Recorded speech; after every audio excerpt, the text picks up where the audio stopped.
Ever since I was a kid, I've always wondered what would happen if I fell asleep on a train. The idea of waking up tired and confused in a place that I'm totally unfamiliar with seems a little daunting, but also super interesting. So, for today's adventure, running on just 3 hours of sleep, I woke up super early and decided to put this figment of my imagination to the test. Yeah, sorry. Film it yourself. I am. It's nice. Really? Cheers. Okay, so I am on my train now. I've got a ticket to York basically, which is about 2 hours away I believe. So there's quite a few stops before then where I could wake up, but equally I could go beyond there and potentially end up in Scotland.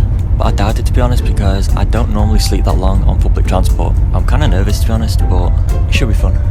Wish me luck guys, and I will see you when I wake up.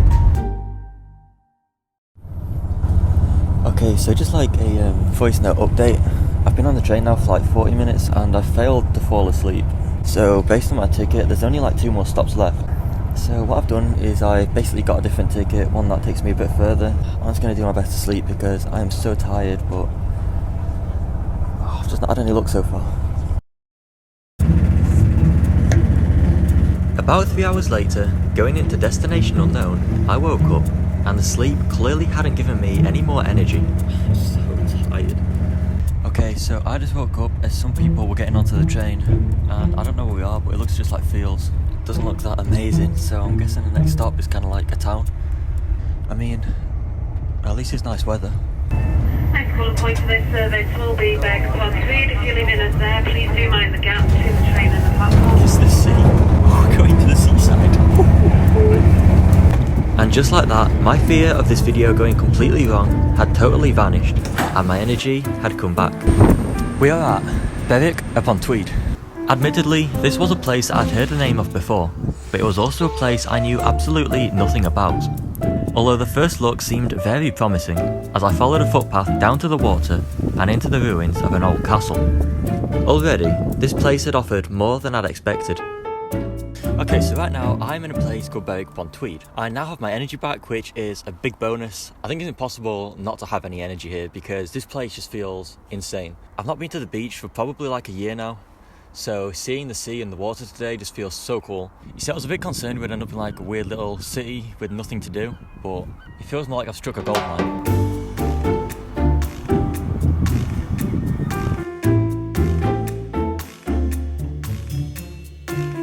So I was talking to some couple about like the things I should do while I'm here, and they basically said there's a lot to do, especially by the water, but not so much in the town. I guess I'm just gonna like wing it and just see what I find, because a big part of today I want to avoid my phone. I guess it's gonna be kind of spontaneous and I have no idea what we're gonna find yet. In all honesty, the town wasn't anything special, offering the usual English pubs, stores and betting shops, but it also offered out maps, which was a clear indication that there were things to do here, and it led me straight to the city walls. Offering me some great views as I made the most of a day in the sun, the walls also taught me a whole bunch of the town's history and gave me an idea of something else that I could potentially do today. So apparently this place used to be basically its own little country because the English and Scots couldn't decide who owned it, which is kind of interesting because it does in a way feel like its own place, but I do feel like that's mainly because the sun's out. That being said, that fact does mean that I'm close to Scotland, and to be honest, it would be pretty sick to say I've been to Scotland today. Hiya. Hi there. Are you local? Yes. Is it possible to get to Scotland just by walking? Yes. My idea was immediately supported by a local who gave me instructions and directed me to the border, telling me that it could take up to 4 hours. So, before I headed there, I decided it would be a good idea to head back into the town centre, grab some food, and then eat it down at the beach. Well, I guess it's time to try and find Scotland. But after learning that it was going to be such a long hike, it made it kind of hard to motivate myself to leave. After all, I was at a beach where, despite the amazing weather, I was the only person around.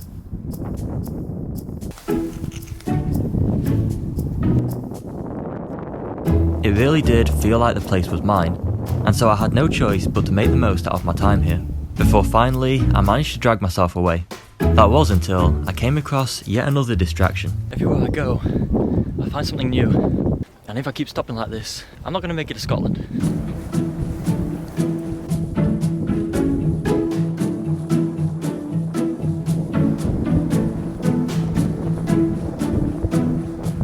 favourite things about this place is actually the people, because I've met so many friendly people today, so many kind people. It's definitely not like this in my hometown. Hiya. Hello. Are you local at all? Sort of. Scotland that way.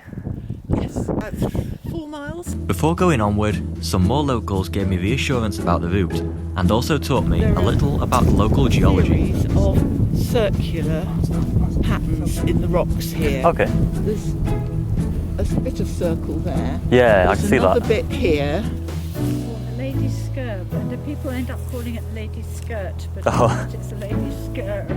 We are on our way to Scotland. And so began the second adventure of the day, as I made my way along the scenic cliffs and past the evidential damage of the recent storms, which had literally destroyed some small buildings. But luckily, the natural landscape had remained undamaged, as it offered great views and the perfect place to spend the hot day. Or, kind of. Been walking now for about an hour, maybe more, and there's not been a single sign of Scotland. And I just don't feel like I'm getting any closer. I can't see any houses, no buildings. And the women earlier said that when you get into Scotland, you basically know you're there because you enter a new town.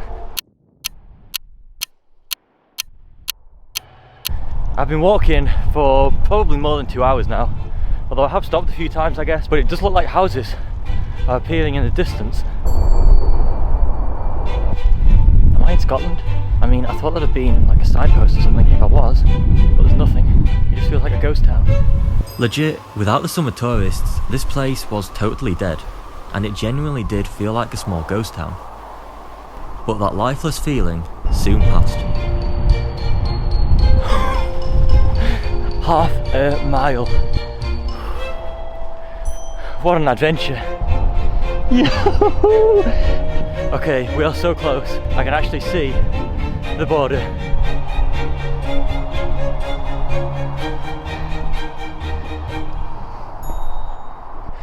We are officially in Scotland. After a near 4-hour train ride and a 2-hour hike, I had made it to a whole new country, and my excitement certainly showed. Scotland! Scotland!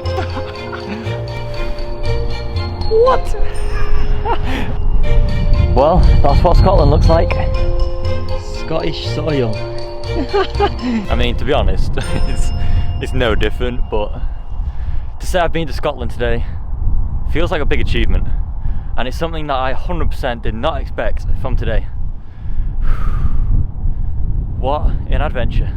But anyway, it's time to head back because it's going to take me about 3 hours on the train to get back, and the walk back to the town, I'm guessing it's going to take about 2 hours, so I've got a long journey, but maybe I'll find something else on the way back. The journey back somehow felt even more exciting than the way there, as I spent more time enjoying the cliff views with no rush to go anywhere. But as well as just looking down, this time I decided to climb down, as I found a small private cove next to what appeared to be some kind of old water facility. And it was certainly worth climbing down, as the cove was full of a whole bunch of sea caves, as well as small rock pools containing baby fish, a friendly hermit crab, and some beadlet anemones. Realistically, I have no idea what this place would have once been, but right now, it just felt like it was mine. I have no idea what this is, but it's like a private cove with just me in it.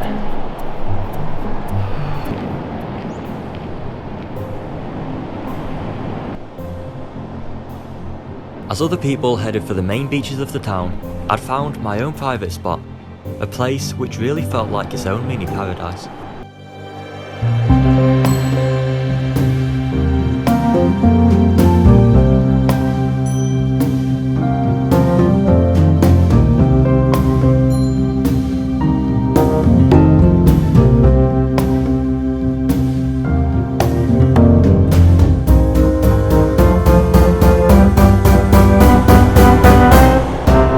The urge to swim in that.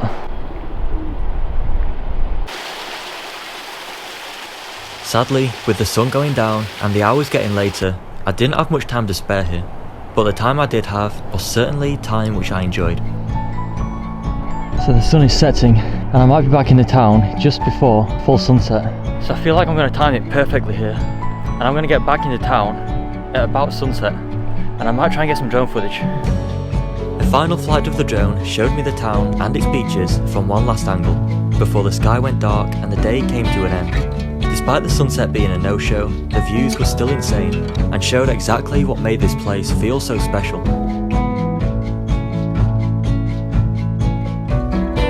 I think the sunsets may be the one thing that disappointed today, but I can't say I care.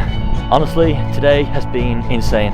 I know ultimately I could have got off at any of the train stops and they would have made a fun day, but this place just felt so special, especially with how quiet it is and the fact that, for me personally, I've not been to a beach for a long time, and at the same time I can also say that I went to another country, so what a day.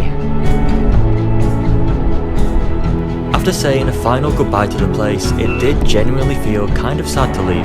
The place had given me an amazing adventure from the second I'd arrived, offering amazing scenery with untouched beaches, friendly locals, and a borderline to a whole new country. I think it's fair to say that I really don't regret falling asleep on that train.